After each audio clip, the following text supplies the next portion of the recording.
this is your host Nourish Khan, and you're watching RR Sports Impact. Day 3 of the second test that's been played in Sylhet between Pakistan and Bangladesh.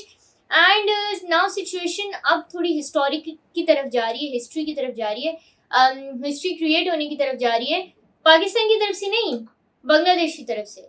और पाकिस्तान की तरफ से इस sense में कि पाकिस्तान मुसलसल अपना जो दूसरा टेस्ट है वो भी एट द ब्रिंक ऑफ मैं कहूँगी ड्रॉ होने पे है। और 430 प्लस रन की लीड इस वक्त बांग्लादेश ने जो है ना पाकिस्तान को दे दी है, और पाकिस्तान को इस वक्त ऑफ कोर्स 437 रन चाहिए ये मैच जीतने के लिए। And you have only 2 days, यानी कि पाकिस्तान को आइदर 180 ओवर सर्वाइव करनी है, अगर मैं टोटल बात करूँ दोनों डेज की मिला के, क्योंकि डे 4 कल स्टार्ट होने वाला है। And then of course we are gonna have day 5। तो 90 ओवर्स अगर हम दोनों डे के करें तो 180 ओवर्स पाकिस्तान को सर्वाइविंग वर्ड कहूँगी, क्योंकि जिस तरह की बैटिंग ऑर्डर पाकिस्तान का चल रहा है, बैटिंग लाइनअप चल रहा है, बांग्लादेश ने बहुत ही जो है ना मैं कहूँगी कि रिलैक्स मोड पे आके आराम से जो है वो डिक्लेयर कर दिया था आज 390 पे जाके। और पहले की उनको 40 प्लस रन की लीड थी, तो आराम से 437 रन के जो है इस वक्त पाकिस्तान को जो है ना बनाने हैं ये मैच जीतने के लिए। जीतना तो मैं ये कहूँगी कि चांसेस बहुत कम है, ड्रॉ करने की तरफ ही पाकिस्तान होपफुली जाएगा, और जाना भी यही चाहिए। लेकिन देखें, टू बी ऑनेस्ट आज के डे पे अगर हम देखें तो मुझे ज़्यादा कुछ चेंजेस नज़र नहीं आए। अगर मैं खुर्रम शहजाद को हटा के बात करूँ, because Khurram Shahzad was literally the only bowler Pakistan की तरफ से जो कि स्मार्टली बॉल कर रहे थे, सिचुएशन को देख के बॉल कर रहे थे।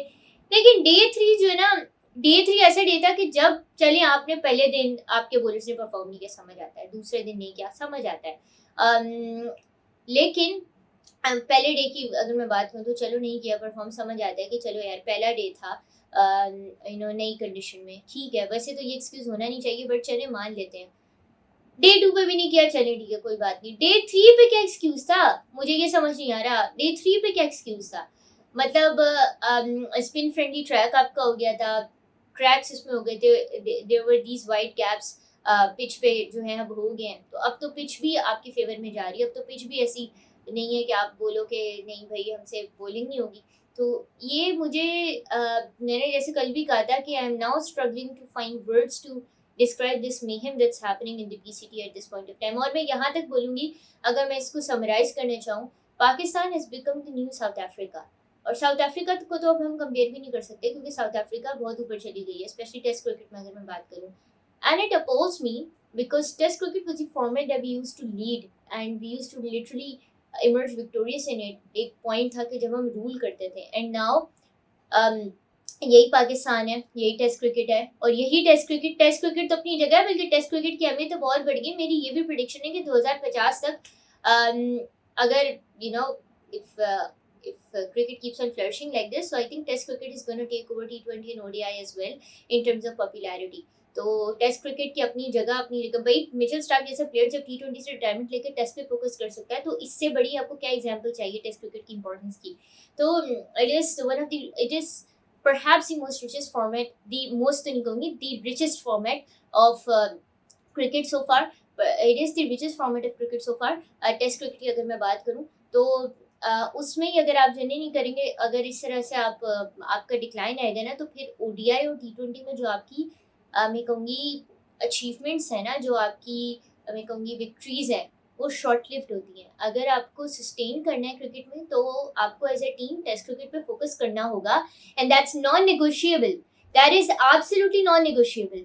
आप जिस तरह की अभी परफॉर्मेंस आ रही है ना, उससे इंटरेस्ट भी पता लग रहा है। और मैं आपको फैक्टर बताऊँ, देखिए आज के अगर चले मैं आज के डे को पहले बता देती हूँ। देखिए वो हुआ वही, लिटन दास और मुशफिकुर रहीम ने जिस तरीके से ज़बरदस्त पार्टनरशिप लगाई। मुशफिकुर रहीम का मैं इस वजह से ज़्यादा जिक्र करना चाहूँगी कि अपने फुटवर्क से उन्होंने पाकिस्तानी बॉलर्स को जो है ना, और पाकिस्तानी फील्डर्स को मैं कहूँगी कंफ्यूज किया। और हम पाकिस्तानी फील्डर्स और बॉलर्स कंफ्यूज हो गए, क्योंकि फील्ड प्लेसमेंट इस तरह से थी कि फील्ड प्लेसमेंट में काफ़ी गैप थे, और उन्होंने वही किया, लॉन्ग ऑन को टारगेट किया और गैप्स को वो किया, फुटवर्क से कंफ्यूज किया पाकिस्तानी फील्डर्स को, and took advantage of all that. सिर्फ खुर्रम शहजाद जो थोड़ा वाइडर एंगल से बॉल करा रहे थे, जिसकी वजह से इनटू द क्रीज बॉल आ रही थी, राइट हैंडर्स को मुश्किल हो रही थी खेलने में। खुर्रम शहजाद नॉर्मली हैं। उनके अलावा अगर मैं बात करूं, और साजिद खान भी आज स्ट्रगल कर रहे थे इनफैक्ट, और साजिद का भी वैसी परफॉर्मेंस नहीं आ पाई जो एक्सपेक्ट किया था। अब सिचुएशन ये थी कि डे एंड तक के अजान अवैस और Abdullah Fazal again they were on the crease, और अब 2 ओवर्स गुजर गए थे, वो एक भी रन नहीं बना पाए थे, और एंड इट्स एक्सपेक्टेड, क्योंकि देखिए अब कल जिस तरह की पिच होगी ना, स्पेशली मॉर्निंग सेशन में हाई बाउंस होगा पिच पे, एंड देन जो क्रैक्स इतने मोटे ओपन हो गए ना, तो आप बांग्लादेश के स्पिनर्स को देखिएगा वो वैसी मतलब फ्लैट ट्रैक्स पे इतनी अच्छी स्पिन करवा लेते हैं, तो फिर आप इन ट्रैक्स पे तो एवरीवन नोस फिर क्या होगा। और जिस तरीके से मैंने कल भी बात की थी, तेजुल इस्लाम ने जिस तरीके से रेवोल्यूशन से पहले रिजवान को ट्रैप किया, एंड देन जब रिजवान उसकी उस मोड में चले गए तो उन्होंने फ्लैटर एक kind of comparatively flatter spin करा के विद नो रेवोल्यूशंस रिजवान को उसमें जो है ना मैं कहूँगी कंफ्यूज करके, and that was actually intelligent smart from him, and then उनकी विकेट आ गई। तो मतलब ये कुछ चीज़ होती है कि स्मार्टनेस होती है एज अ बॉलर आपकी, ठीक है। और शान मसूद की अगर मैं बात करूँ, मैं सिर्फ इतना कहूँगी, शान की जो प्रो एक्टिव अप्रोच है वो it's becoming a bone in the epiglottis for him, and it is becoming a hindrance for him. So Shan needs to really look into it. I know that he's an able cricketer, he's a very intelligent cricketer, लेकिन बात सारी ये है कि अगर आपको sustain करना है, आपको टेस्ट क्रिकेट को अहमियत देनी होगी। सो टेस्ट क्रिकेट की मैं बात करी थी, और मैं बस इतना अभी मैंने यही बात की कि सस्टेन करने के लिए आपको टेस्ट क्रिकेट को इंपॉर्टेंस देनी होगी। और टेस्ट क्रिकेट को इंपॉर्टेंस कैसे दी जाएगी? टेस्ट क्रिकेट को इंपॉर्टेंस देने का एक तरीका ये है कि जब हमारे सो कॉल्ड स्टार्स डोमेस्टिक को उतनी ही अहमियत देंगे जितनी वो इंटरनेशनल क्रिकेट को देते हैं, और वो तब होगा जब हमारे डोमेस्टिक का स्केड्यूल प्रॉपर्ली जो है ना इस तरीके से स्केड्यूल होंगे डोमेस्टिक के मैचेस के एम्पल विंडो हो इंटरनेशनल क्रिकेट खेलने की भी और वो खेलने की भी। मैं आप लोगों को एक बात बताऊं, शाहीन अफरीदी पे बहुत क्रिटिसिज्म होता है, और मैं कहीं भी डिफेंड नहीं कर रही शाहीन को, please don't take it this way. मेरा काम है एनालिसिस करना, डेटा बेस्ड एनालिसिस करना, चीज़ों को देखना, और मैं अपनी ऑब्जर्वेशन से एक चीज़ बता रही हूँ। शाहीन की अगर बात करें तो शाहीन पे क्रिटिसिज्म होता है कि उन्होंने डोमेस्टिक नहीं खेला, इंक्लूडिंग मतलब अगर हम देखें क्रिटिसिज्म ठीक है, कुछ हद तक जस्टिफाइड है, लेकिन अगर आप देखें तो शाहीन को इंटरनेशनल क्रिकेट में इतना ज़्यादा टैंगल अप करके रख दिया जाता है कि वो डोमेस्टिक की तरफ मतलब वो प्रॉपर उसको टाइम देना भी चाहे तो नहीं दे पाते। एक ये बात है, ठीक है। तो ये कुछ चीज़ें देखने की हैं। 4 डे क्रिकेट को अगर आप अहमियत देंगे तो 4 डे क्रिकेट आपको अहमियत देगी, और जब 4 डे क्रिकेट आपको अहमियत देगी ना, तो आप 5 डे क्रिकेट यानी कि टेस्ट फॉर्मेट में फ्लरिश करेंगे। अगर इस वक्त आप टेस्ट क्रिकेट में फ्लरिश नहीं करें ना, आप WTC में एस्पायर नहीं है, तो आप इंटरनेशनल क्रिकेट में एस्पायर नहीं है। आप वनडे में टॉप कर लें, T20 में टॉप कर लें, ठीक है, वो एक अच्छी बात है, अचीवमेंट है, मैं उसको डाउन प्ले नहीं करी, कुछ नहीं करी, अच्छी बात है अगर हम वहाँ पे परफॉर्म करें, वो टूर्नामेंट जीते एंड ऑल। बट अगर आप टेस्ट क्रिकेट में परफॉर्म नहीं करें, then I am sorry to say, लेकिन लॉन्ग टर्म आपके लिए जो इसके इम्पैक्ट्स होंगे those are gonna be detrimental, ठीक है। आप सस्टेन नहीं कर पाएंगे इंटरनेशनल क्रिकेट में। That is all I would say. और मैंने कल की सिचुएशन आप लोगों को बता दी, पाकिस्तान के लिए क्या है, 180 ओवर सर्वाइव करने हैं।